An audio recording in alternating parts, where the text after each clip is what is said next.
32, 21, 11, 5 ये सिर्फ संख्याएं नहीं हैं, ये मानव जाति के पतन की कहानी है।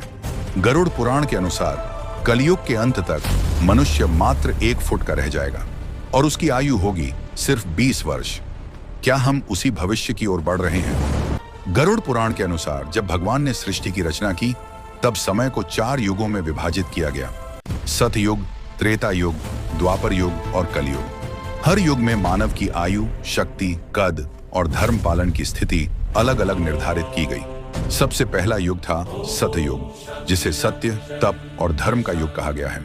शास्त्रों के अनुसार इस युग में मनुष्य की औसत लंबाई लगभग 32 फीट होती थी और उसकी आयु 1 लाख वर्षों तक मानी जाती थी। मानव अत्यंत तेजस्वी, बलशाली और दिव्य गुणों से युक्त था।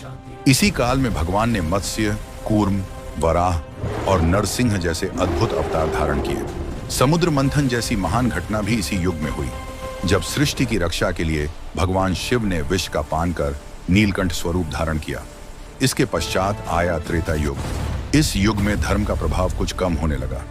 मनुष्य की लंबाई घटकर लगभग 21 फीट रह गई और आयु घटकर 10,000 वर्षों तक सीमित हो गई। इसी युग में भगवान ने वामन, परशुराम और मर्यादा पुरुषोत्तम श्री राम के रूप में अवतार लेकर अधर्म का नाश किया और धर्म की पुनः स्थापना की। तीसरा युग था द्वापर युग, जहां पाप और पुण्य का संतुलन लगभग बराबर हो गया। मनुष्य की लंबाई घटकर लगभग 11 फीट रह गई और आयु सिमटकर लगभग 1000 वर्ष रह गई। इसी युग में भगवान श्री कृष्ण और बलराम ने धरती पर अवतार लिया।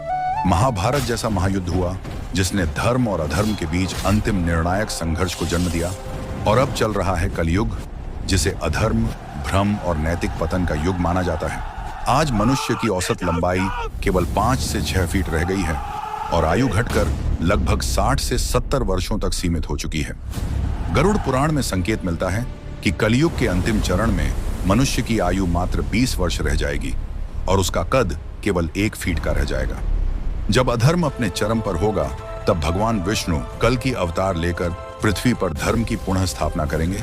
अगर आप भी मानते हैं कि कलयुग का अंत निकट है, तो कमेंट में लिखें जय श्री कल की और इस रहस्य को आगे जरूर बढ़ाएं।